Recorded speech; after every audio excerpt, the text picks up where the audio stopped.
News में आप सभी दर्शकों का स्वागत है। कोविड-19 की टीम शहर के घर घर जाकर लोगों का मुआयना कर रही है। आज धनेगांव में पुणे से आए 4 लोगों की इत्तला मिलते ही कोविड-19 की टीम उन लोगों के पास पहुंची तो उन लोगों ने उनके कार्ड छीनकर उन्हें ही मारकर वापस लौटाया। जैसे ही इस वाक़े की इत्तला गांव के सरपंच को मिली, सरपंच भी मौके वारदात पर पहुंचे तो सरपंच के साथ लाठी तलवारों के साथ पेश आया और सरपंच की हालत काफ़ी शदीद ज़ख्मी बताई जा रही है। इस वाक़े की इत्तला मिलते ही पुलिस पटेल मौके पर पहुंचकर उन लोगों को हिरासत में लिया और उन लोगों को शहर के सरकारी हॉस्पिटल में मुंतकिल किया गया। Bureau report, Nanded. धनेगाव या ठिकाणी पोलीस स्टेशन नांदेड ग्रामीणच्या हद्दीमध्ये धनेगाव या ठिकाणी आरोग्य विभागाचं एक पथक सर्वे करण्यासाठी आलेलं होतं। त्या ठिकाणी त्यांना माहिती मिळाली की पुण्यावरून काही 2 ते 3 घरी काही संशयित इसम त्या घरी राहण्यासाठी आलेले आहेत, म्हणजे त्याच भागातले पण पुण्यावरून आलेले आहेत अशी माहिती मिळाल्याने त्यांनी सरपंचांना फोन करून की त्या ठिकाणची तपासणी करायची आहे आणि सोबत तुम्ही राहा असे म्हणून सरपंच आणि त्या गावचे पोलीस पाटील यांना बोलावून घेतलं। त्यानंतर त्या ठिकाणी बोलवल्यानंतर 2 घरांची तपासणी झाल्यानंतर 3ऱ्या घराची तपासणी चालू होती। त्यावेळी सरपंच थोड्या कामासाठी बाहेर गेले, परत त्या 3रं घर तपासणीसाठी सहकार्य करत नसल्याने त्या आरोग्य सेविकेचे कर्मचाऱ्यांनी सरपंचांना त्या ठिकाणी बोलावून घेतलं की गावातलं ते घर सहकार्य करत नाही। त्या घरचे सतीश महागडे व त्यांचे भाऊ सुमेध महागडे, प्रमोद महागडे, रवी महागडे असे 4 जण त्या ठिकाणी होते। ते सहकार्य करत नसल्याबाबतची माहिती आरोग्य सेविकेने दिली। त्यावेळी सरपंच त्या ठिकाणी आले। सरपंचांनी त्यांना सांगितलं, गावचे सरपंचाचं नाव आहे दिलीप गजभारे, त्यांनी सांगितलं की बाबा जे आरोग्य विभागाचे कर्मचारी आहेत ते आपल्यासाठी सांगत आहेत आणि कोरोना-19 हा जो कोविड आजार आहे त्या साथीच्या अनुषंगाने ते तुम्हाला तपासणीच्या सूचना देत आहेत, तर तुम्ही त्यांच्या सूचना पाळा आणि तपासणीला जा। तुम्हाला जर आजार नसेल तर तुम्ही काही काळजी करू नका आणि असेल तर उपचार होईल अशा सूचना सरपंचांनी दिल्यानंतर त्या चौघांनीही तुम्ही आम्हाला सूचना देणार कोण आणि आम्हाला तुम्ही का बळजबरी करता असे म्हणून त्यांनी सरपंचाच्या अंगावर धावून हल्ला केला। त्यापैकी त्या मारहाणीमध्ये त्यांनी कुऱ्हाड, काठी आणि तलवार वापरल्याचे सरपंचांनी फिर्याद दिलेली आहे आणि त्यांनी सरपंचांना दवाखान्यात दाखवून उपचार केलेला आहे आणि सरपंचांनी दिलेल्या फिर्यादीवरून पोलीस स्टेशन नांदेड ग्रामीण येथे 307 भादवी कलम तसेच इतर 324, 504, 506 या कलमाप्रमाणे आर्म ॲक्ट याप्रमाणे गुन्हा दाखल करण्याची प्रक्रिया चालू आहे।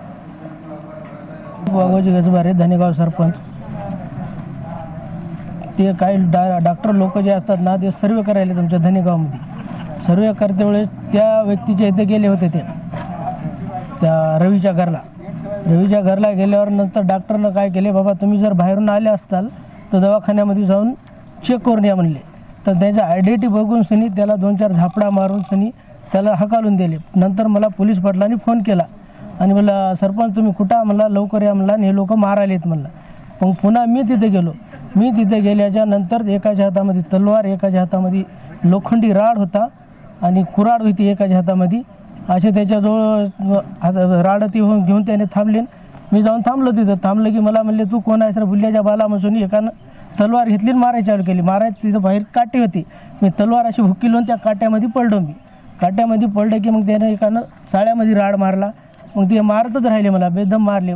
मग आरडाओरडा झाल्याच्या नंतर पूर्ण गाव जमा झाला तिथं। आता तुम्ही काय गुन्हा काय दाखल केला, काय केलं, काय मागणी? आता गुन्हा दाखल केला त्याला गावामधून आमच्या हद्दपार करून त्याच्यावर गुन्हा 307 बनवा, त्याच्यावर कायदेशीर त्याच्यावर कारवाई करण्यात यावी।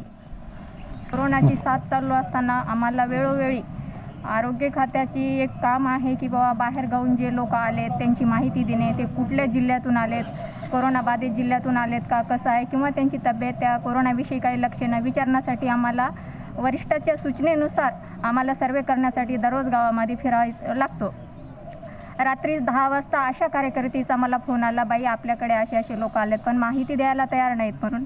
मी म्हणलं बाई आपण सकाळी भेटू। सकाळी भेटताना आमच्या लक्षात आलं बाबा एखाद्या आशा कार्यकर्त्याला गावातले असून माहिती देत नाहीत तर इथं काहीतरी भानगड आहे म्हणून आम्ही पोलीस पाटलांना फोन केला आणि त्यांच्यासोबत आम्ही सर्वेसाठी गेल्यानंतर प्रथम घरी 2 असे कुटुंब आले होते गावामध्ये। पहिल्या घरच्यांनी आम्हाला पहिल्यांदा नकार दिला, त्याच्यानंतर पोलीस पाटलांनी सरपंच साहेबांना फोन केला तर त्यांनी आल्यामुळे बाबा तुम्ही माहिती द्या, एकतर तुम्ही घराच्या बाहेर निघू नका आणि एवढं चांगलं आपला नांदेड जिल्हा चाललाय तर त्याच्यामध्ये हस्तक्षेप करू नका आणि तुम्ही घरात राहा, नाही तर तुम्ही बघावं म्हणल्यामुळे त्यांनी हो आम्ही तपासणं जाऊ आणि घरातच राहू पहिल्या घरच्यांनी असं आम्हाला सांगितलं. त्याच्यानंतर आम्हाला दुसऱ्या घरी जायचं होतं. सरपंच साहेब म्हणले आता मॅडम तुम्ही तिकडे जा आणि त्यांना काहीतरी एक फोन आला. तेवढ्यामध्ये आम्ही दुसऱ्या घरी गेल्या. असंच पहिल्या घरी जसं विचारलं त्याप्रमाणेच आम्ही त्यांची विचारपूस केली, कधी आल्या, कुठून आल्या आणि म्हणजे काही तुम्हाला त्रास वगैरे आहे का. तर त्यांनी डायरेक्टच आमचे आरोग्य कर्मचारी जे MPW आहेत त्यांना विचारल्याने म्हणे तू लई शहाणा आहेस का, कुठून आलास म्हणे, तुझी ID दाखव म्हणून ID ला धरलं आणि म्हणे तुझा चेहरा दाखव म्हणून मास्क ओढला. मास्क ओढता ओढता त्यांनी एकदम धक्काबुक्की केली. धक्काबुक्की केल्यामुळं आम्ही महिला लेडीज असल्यामुळं हे इथं त्यांनी एकदम अशी भाषा वापरली की म्हणजे एकदम भीतीचं वातावरण तयार झालं. भीतीचं वातावरण तयार झाल्यामुळं आम्ही प्रथम नागरिक गावचे सरपंच साहेब म्हणून त्यांची मदतीसाठी परत आम्ही त्यांना फोन केला. त्यांनी फोन केल्यावर मग त्यांनी परत जिल्हा परिषद सदस्य साहेबांना फोन केला. त्याच्यानंतर सर्व एकाएकी जमले, पण तेवपर्यंत सरपंच साहेबावर हल्ला झाला होता. आम्ही घाबरून एका झाडाखाली चक्कर आल्यासारखं आम्ही सर्वजण आरोग्य कर्मचारी बसल्या होत्या. या कोरोनामध्ये आम्ही जीवाची पर्वा न करता सकाळपासून जे संध्याकाळपर्यंत जे आम्ही कामं करता तर त्याचं आम्हाला जर असं फळ भेटत असेल तर शासनाने याची दखल घेतली पाहिजे कुठंतरी. धनेगावामध्ये लॉकडाऊन चालू असल्यामुळं सर्व शासनाच्या सूचनाप्रमाणे उपकेंद्राचे सर्व कर्मचारी सर्वेला निघाले होते आणि त्यांना शेजाऱ्याने कल्पना दिली होती की बाबा बाजूच्या घरी असे 4 लोक आलेले आहेत. त्या 4 लोकाला बघण्याकरता आमचे 3 महिला कर्मचारी आणि 1 जेंट्स नावाचे असे 4 लोक गेले होते. तर त्यांनी डायरेक्ट मधून आले आणि त्याची ID चेक करण्याकरता आधी प्रयत्न केला आणि तोंडाचा मास्क ओढून तो जर तोंड बघण्याकरता प्रयत्न केला आणि त्यांच्यासोबत सुद्धा धक्काबुक्की केली. पोलीस पाटलानं ताबडतोब सरपंचाला फोन केला.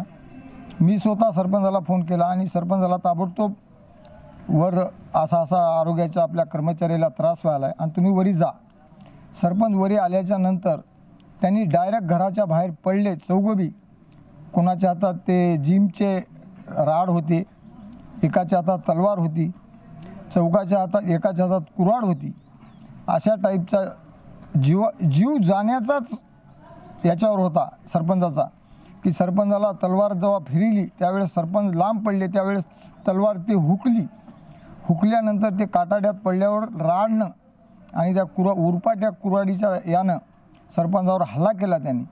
आणि ते हल्ला करत असताना गावाला सर्व सूचना मिळाली.